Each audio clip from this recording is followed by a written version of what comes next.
শনিবার ডায়মন্ড হারবারে মুখ্যমন্ত্রী ডায়মন্ড হারবারে প্রশাসনিক ও রাজনৈতিক কর্মসূচি শনিবার দুপুরে প্রশাসনিক বৈঠকে শুভেন্দু অধিকারী। আরো বিস্তারিত এই বিষয়ে জানার চেষ্টা করব। সুস্মিতা রয়েছে আমার সঙ্গে। সুস্মিতা, প্রশাসনিক বৈঠকে শুভেন্দু অধিকারী থাকবেন এবং মুখ্যমন্ত্রী হয়ে দক্ষিণ 24 পরগনায় এবার তিনি পৌঁছচ্ছেন। কি কি কর্মসূচি রয়েছে তার শুরুতে আগে এটা জানতে চাইবো এবং তার সেখানে যাওয়ার কারণ কি? এখনো পর্যন্ত পাওয়া কর্মসূচি থাকার সম্ভাবনা রয়েছে।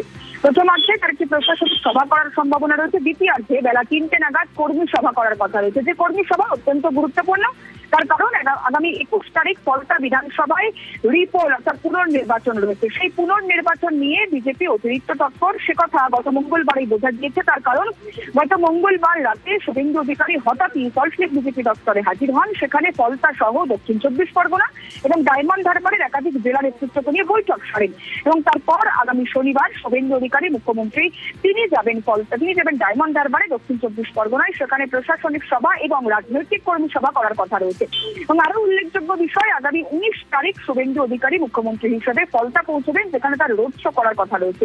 এর আগেও আমরা দেখেছি শুভেন্দু অধিকারী 26-এর বিধানসভা নির্বাচনে শুধুমাত্র নন্দীগ্রাম কিংবা ভবানীপুর নয়, একাধিক জায়গায় তিনি নির্বাচনী প্রচার সেরেছেন। একাধিক বিধানসভা কেন্দ্রে সেখানকার নির্বাচনী প্রচার, সেখানকার বিজেপি প্রার্থীর সমর্থনে প্রচার সেরেছেন। এবার মুখ্যমন্ত্রী হওয়ার পর বিজেপি সরকার গঠনের পর ফলতায় নির্বাচন, ফলতায় পুনর্নির্বাচন এবং সেই নির্বাচনে বিজেপি তার সর্বশক্তি দিয়ে লড়াই করতে চায় এবং সেই লড়াইয়ের প্রথম ধাপ হিসেবে এই কর্মী সভাকে ধরে নেওয়া হচ্ছে, যেখানে ফলতার বিধানসভা নির্বাচন নিয়ে, ফলতার ভোট নিয়ে বিজেপির কি স্ট্র্যাটেজি হতে চলেছে এবং যে কথা বারবার বিজেপি 26-এর নির্বাচনের আগে বলেছিল, ভয় কাটিয়ে মানুষকে একত্রিত করতে হবে, নির্বাচনে অংশগ্রহণ করার মতো মনোবল জোগাতে হবে। এবং সেই মনোবল জোগাতে গত বেশ কয়েকদিনে বিজেপি কতখানি সমর্থ হলেও সে বিষয়েও মুখ্যমন্ত্রী তিনি আলোচনা করতে পারেন সেখানকার জেলা নেতৃত্বের সঙ্গে। তার পাশাপাশি অবশ্যই ফলতা পুনর্নির্বাচনে বিজেপির স্ট্র্যাটেজি তারা অ্যাপ্লাই করতে চলেছে। একেবারে এই স্ট্র্যাটেজি কতটা তাৎপর্যপূর্ণ তোমার কাছ থেকে জানার চেষ্টা করব। সুস্মিতা, একটু সঙ্গে থাকো, একবার দর্শকদের আপডেট দিই আরো একবার। শনিবার ডায়মন্ড হারবারে মুখ্যমন্ত্রী শুভেন্দু অধিকারী তিনি যাবেন।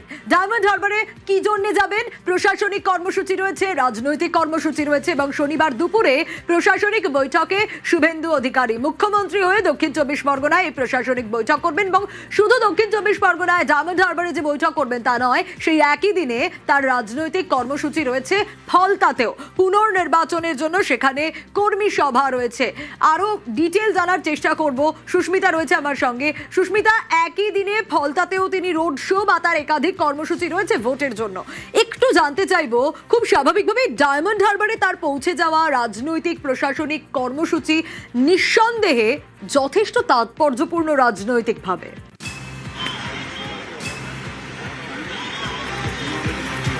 দেখো, দক্ষিণ 24 পরগনা যদি একবার গত 6 মাস আগেও ফিরে যাওয়া যায়, দক্ষিণ 24 পরগনা রাজনৈতিকভাবে তৃণমূলের গড় ছিল। যে দক্ষিণ 24 পরগনায় ভোট শতাংশে বিজেপির তার থাবা যেমন বসিয়েছে, ঠিক তেমনই দক্ষিণ 24 পরগনা থেকে জয়ের কেন্দ্রও তারা তুলে এনেছে। এবং ডায়মন্ড হারবার বিশেষত যেটি অভিষেক বন্দ্যোপাধ্যায়ের গড় হিসেবে পরিচিত, সেই গড়ে ঢুকে বিজেপি এবার তার ভোট শতাংশ উদ্ধার করতে চায়, বিজেপি তার ভোট শতাংশকে সেখান থেকে তুলে আনতে চায় এবং সেই লক্ষ্যে ফলতা বিধানসভা কেন্দ্রের নির্বাচনকে বিজেপিরটা পাখির চোখ করেছে এবং আগামী 21 তারিখে ফলতা কেন্দ্রে ভোটের জন্য বিজেপি তার স্ট্র্যাটেজি বদল করলো কিনা, নাকি 26-এর নির্বাচনে গত নির্বাচনে আমরা যেটা দেখলাম যে 294টি আসনে বিজেপি যে স্ট্র্যাটেজিতে কাজ করেছে সেই স্ট্র্যাটেজি তারা অ্যাপ্লাই করে কিনা ফলতা নির্বাচনে, সেই নিয়েও আলোচনা হতে পারে আগামী শনিবার মুখ্যমন্ত্রীর উপস্থিতিতে ফলতা বিধানসভা কেন্দ্রের কর্মীদের নিয়ে কর্মী সভায়। এবং তার পাশাপাশি আগামী 19 তারিখ শুভেন্দু অধিকারীর মুখ্যমন্ত্রী হওয়ার পর মুখ্যমন্ত্রী হিসেবে যে রোড শো করার কথা রয়েছে ফলতায়, সেখানে মানুষের কতখানি উপস্থিতি বা মানুষের কতখানি সাড়া থাকে সেটি অত্যন্ত তাৎপর্যপূর্ণভাবে লক্ষণীয় থাকবে অবশ্যই। তার কারণ নির্বাচনী প্রচারে শুভেন্দু অধিকারী মুখ্যমন্ত্রী হিসেবে তিনি যাবেন এবং সেখানে মানুষের জন্য একেবারে অবশ্যই নজর থাকবে। সুস্মিতা,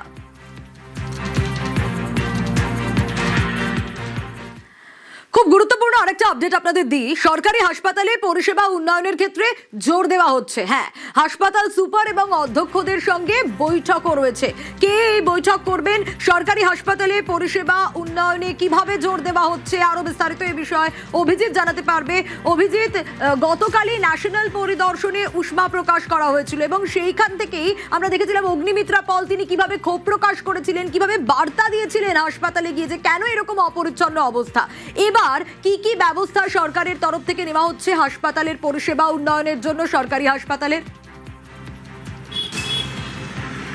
সোনিয়া, আজকে রাজ্যের স্বাস্থ্য সচিব নারায়ণ স্বরূপ নিগম রাজ্যের সমস্ত সরকারি হাসপাতালের মেডিকেল কলেজগুলোর সুপার এবং সেখানকার প্রিন্সিপালদের সঙ্গে বৈঠক করেন সল্টলেক স্বাস্থ্য ভবনে এবং সেখানে রাজ্যের নারী ও শিশু কল্যাণ মন্ত্রী এবং পুর ও নগরোন্নয়ন মন্ত্রী অগ্নিমিত্রা পল গত পরশুদিন যখন ন্যাশনাল মেডিকেল কলেজ হাসপাতাল বা চিত্তরঞ্জন হাসপাতালে পরিদর্শনে যান তিলজলার অগ্নিকাণ্ডে আহতদের দেখতে, সেই সময় অগ্নিমিত্রা পাল তিনি ক্ষোভ প্রকাশ করেছিলেন সেখানকার পরিষ্কার পরিচ্ছন্নতা নিয়ে। ওয়ার্ডগুলো অত্যন্ত খারাপ অবস্থায় ছিল এবং এখান থেকেই আজকে যেটা জানানো হয়েছে যে হাসপাতালগুলির পরিষ্কার পরিচ্ছন্নতার কেন এত অভাব, বাথরুম বা শৌচাগারগুলোর যা অবস্থা, রোগীর পরিবার বা পরিজন সেগুলো কীভাবে ব্যবহার করবেন, সেগুলো কি হাসপাতালের কর্মীরা বা ডাক্তাররা বা হাসপাতালের স্টাফরা তারা ব্যবহার করতে পারবেন?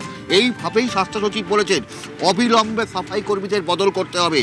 অনেকে বিভিন্ন হাসপাতালগুলোতে বছরের পর বছর ধরে তারা চাকরি করছেন, তারা কিন্তু আসি যাই মায়না পায় এই রকম একটা মনোভাব তৈরি হয়েছে। এই মনোভাবের বদল ঘটাতে হবে, এদের প্রশিক্ষণ বা ট্রেনিং দিতে হবে। ওয়ার্ড কেন নোংরা থাকবে? দিনে 3 বার পরিষ্কার করতে হবে হাসপাতাল, দিনে 3 বার হাসপাতাল পরিষ্কার করতে হবে এবং সেটা পরিষ্কার হচ্ছে কিনা প্রিন্সিপাল এবং এমএসভিপি বা সুপারদের সেটা দেখতে হবে। ঘরে বসে থাকলে হবে না, ওয়ার্ডে গিয়ে ভিজিট করুন যে পরিষ্কার হচ্ছে কিনা। এবং একই সঙ্গে যে জানানো হয়েছে যে একেবারে গতকালই আমরা দেখেছিলাম যে ন্যাশনাল মেডিকেলে পৌঁছে কিভাবে উষ্মা প্রকাশ করেছিলেন অগ্নিমিত্রা পল, পরিচ্ছন্নতার হাল দেখে রীতিমতো ক্ষুব্ধ হয়েছিলেন তিনি।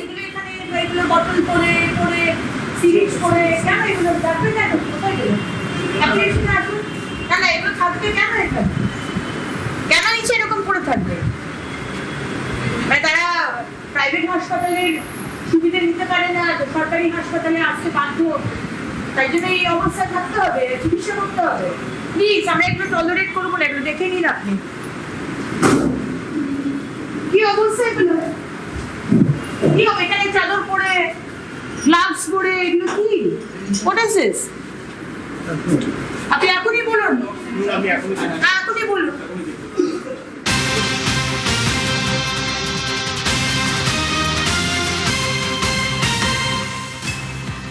আর এবার যে গুরুত্বপূর্ণ আপডেট আপনাদের জানাবো, স্বাস্থ্যসাথী নিয়ে আপাতত বন্ধ হচ্ছে না স্বাস্থ্যসাথী। অভিজিতের কাছ থেকে জানতে চাইবো। অভিজিৎ, স্বাস্থ্যসাথী নিয়ে কিন্তু সাধারণ মানুষের মনে অনেকগুলো প্রশ্ন ছিল, আপাতত নাকি স্বাস্থ্যসাথী বন্ধ হচ্ছে না। এই স্বাস্থ্যসাথী নিয়ে কি নির্দেশ দেওয়া হয়েছে সরকারের তরফে? অত্যন্ত গুরুত্বপূর্ণ সিদ্ধান্ত আজকে জানানো হয়েছে রাজ্যের স্বাস্থ্য সচিব নারায়ণ স্বরূপ নিগম সমস্ত মেডিকেল কলেজের সুপার এবং প্রিন্সিপালদের জানিয়ে দিচ্ছেন যে আপাতত স্বাস্থ্যসাথী প্রকল্প বন্ধ হচ্ছে না। স্বাস্থ্যসাথী প্রকল্প সরকারি হাসপাতালে চালু থাকবে এবং আয়ুষ্মান ভারত প্রকল্প সেটা ধাপে ধাপে চালু হবে এবং সবাই প্রস্তুত যেন থাকে যে আয়ুষ্মান ভারত প্রকল্প চালু হবে ধাপে ধাপে। এবং মুখ্যমন্ত্রী শুভেন্দু অধিকারী প্রথমেই জানিয়ে দিয়েছিলেন যে কোনো এক্সিস্টিং প্রকল্প বন্ধ করা হবে না, অর্থাৎ যে সমস্ত প্রকল্প চলছে কোনো প্রকল্প বন্ধ করা হবে না। এবং সেই মোতাবেকই আজকে স্বাস্থ্য সচিব তিনি ঘোষণা করেছেন যে রাজ্য স্বাস্থ্যসাথী প্রকল্প আপাতত চালু থাকছে, কোথাও স্বাস্থ্যসাথী প্রকল্প বন্ধ হবে না, সরকারি হাসপাতালেও স্বাস্থ্যসাথী প্রকল্প চালু থাকবে। তবে আয়ুষ্মান ভারত প্রকল্প ধাপে ধাপে চালু করা হবে এবং সেই নিয়ে সমস্ত রকম ব্যবস্থা গ্রহণ করা হচ্ছে।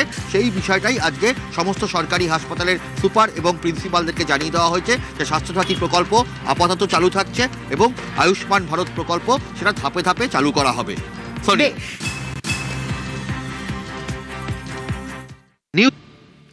কলেজে ভর্তির বিজ্ঞপ্তি উচ্চশিক্ষা দপ্তরের। 18 মে থেকে 1 জুন অনলাইনে আবেদন ও রেজিস্ট্রেশন। কলেজ ও কোর্স ভিত্তিক মেধা তালিকা 9 থেকে 15 জুন পর্যন্ত প্রথম দফার ভর্তি প্রক্রিয়া। 20 জুন সিট অনুযায়ী তালিকা প্রকাশ। 6 জুলাই থেকে নতুন শিক্ষাবর্ষের ক্লাস শুরু। ভর্তি প্রক্রিয়া দ্রুত শুরুর নির্দেশ দেন মুখ্যমন্ত্রী।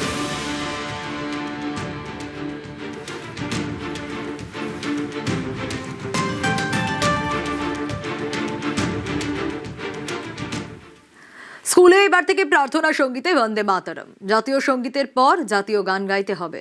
স্কুলে নির্দেশিকা পাঠানোর প্রক্রিয়া শুরু স্কুল শিক্ষা দপ্তরের। এতদিন জাতীয় সঙ্গীতের পর রাজ্য সঙ্গীত গাওয়া হতো। আর আমি নবান্নতে যাব, সব বিদ্যালয়ে বন্দে মাতরম সোমবার থেকে গিয়ে বিদ্যালয় শুরু করতে হবে, সেই প্রতিষ্ঠা জারি। গোহত্যা বন্ধে কড়া রাজ্য সরকার।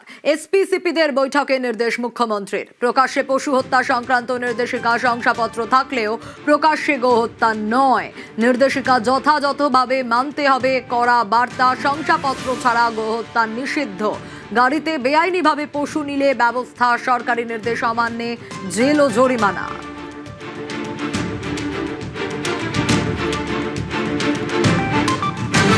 আরো একবার জানাবো, গোহত্যা বন্ধে কড়া রাজ্য সরকার।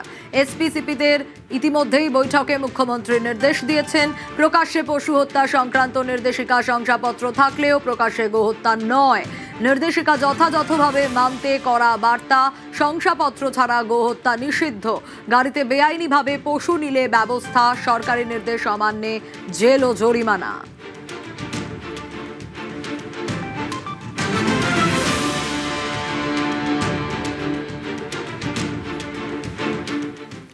মালদার সীমান্তে জমি অধিগ্রহণ প্রক্রিয়া শুরু। ভারত বাংলাদেশ সীমান্তে জমি অধিগ্রহণ প্রক্রিয়া শুরু। মুখ্যমন্ত্রীর নির্দেশের পরই তৎপরতা। মালদার জেলা শাসকের দপ্তরে বৈঠক করেন বিএসএফ, ডিএম এবং কেন্দ্রীয় পূর্ত সড়ক বিভাগ। সেখানেই জমি অধিগ্রহণের রূপরেখা চূড়ান্ত হয়। দ্রুত জমি জট কাটিয়ে অধিগ্রহণের কাজ শেষের সিদ্ধান্ত নেওয়া হয়েছে। আজকে আমরা মালদা জেলা থেকে একটা বিএসএফ সঙ্গে মিটিং করেছি। এন্ড ওই মিটিংটা আমাদের ল্যান্ড ডিপার্টমেন্টের অফিসাররাও ছিলেন। এই মিটিং এ আমরা ডিসকাস করেছি কিভাবে আমরা আমাদের পেন্ডিং ফেন্স ইস্যুকে শেষ করব এন্ড পুরোপুরি ল্যান্ডটাকে আমরা বিএসএফ কে ট্রান্সফার করে দেবো।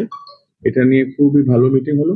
বিএসএফ ওনাদের পয়েন্টগুলো আমাদেরকে বললো, আমাদের ল্যান্ড অফিসাররা ওনাদেরকে যা ইস্যু ছিল বললো। আমরা এটা 45 ডেজ মধ্যে শেষ করে নেব এন্ড এটা নিয়ে আমাদের প্রস্তুত আছি।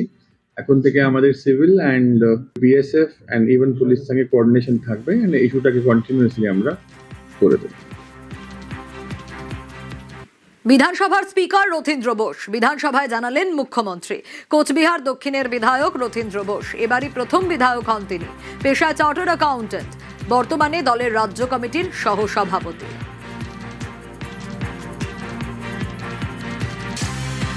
আমাদের বিধায়ক দলের সবার সঙ্গে পরামর্শ করে জাতীয় সভাপতির অনুমোদন নিয়ে এই পথটা চালানোর জন্য রাজনৈতিক অভিজ্ঞতা এবং উচ্চশিক্ষারও কিছুটা দরকার রয়েছে। উনি নিজে একজন সিএ। এই ধরনের মানুষকে আমরা মনোনীত করতে পেরে আমরা সকলে খুশি। আসুন আমরা সবাই মিলে আগামী স্পিকারকে সহযোগিতা করে একটা নতুন দিনের সূচনা করি। সে দল ঠিক করবে।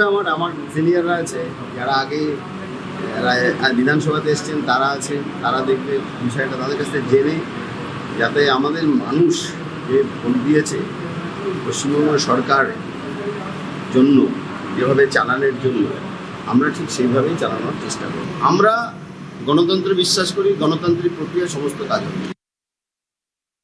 খুব ভালো লাগছে আমার, খুব ভালো লাগছে। এটা আশা করে ছিলাম অনেক দিন।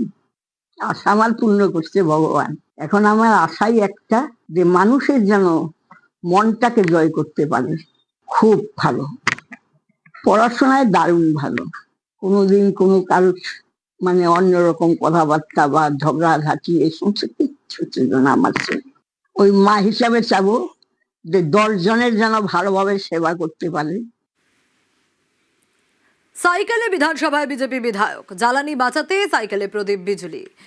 প্রধানমন্ত্রীর আবেদনে উদ্যোগী বিজেপি বিধায়ক। এমএলএ হস্টেল থেকে সাইকেলে করেই গেলেন বিধানসভায়। প্রধানমন্ত্রী যখন একটা দেশের উদ্দেশ্যে বার্তা দিলেন তেল সাশ্রয়ের জন্য, সেহেতু প্রধানমন্ত্রীর কথায় মান্যতা দিয়ে এবং আমাদের রাজ্যের মুখ্যমন্ত্রী সম্মানীয় শুভেন্দু অধিকারী মহাশয়ের কে সম্মান জানিয়ে ওনারও কনভয় কমিয়েছেন। তা সবাই যখন কমাচ্ছে প্রধানমন্ত্রী থেকে মুখ্যমন্ত্রী, আমি সামান্য একজন ছোট্ট কাঠবিড়ালি, তা আমি কেন মান্যতা দেব না? এমএলএ হোস্টেলে সাইকেল থাকবে, যখন এমএলএ হোস্টেল থেকে আসবো সাইকেলে চেপেই আসবো। স্কুটারে বিধানসভায় বিজেপি বিধায়ক, বিধানসভায় শ্যামপুকুরের বিধায়ক পূর্ণিমা চক্রবর্তী। জ্বালানি বাঁচাতে গাড়ি ছেড়ে স্কুটারে বিধায়ক। প্রথম লক্ষ্য এটাই থাকবে, মোদিজি নেতৃত্বে মুখ্যমন্ত্রী শুভেন্দু দা, রাজ্য সভাপতি শ্রমিক দার নেতৃত্ব বাংলাকে সোনার বাংলা পথে এগিয়ে নিয়ে যেতে, নারী নিরাপত্তা, শিক্ষা, স্বাস্থ্য, পরিকাঠামোকে উন্নত করা, বস্তিকে উন্নয়ন করা, অনেক কাজ বাকি আছে। নির্বাচনে জেতার পরে, ভোটে জেতার পরে মিঠুনদার সঙ্গে কথা হয়েছে? হ্যাঁ, আশীর্বাদ নিয়েছি। ওনার আশা ভরসার মান সম্মান বাড়াবো কথা দিয়ে এসেছি।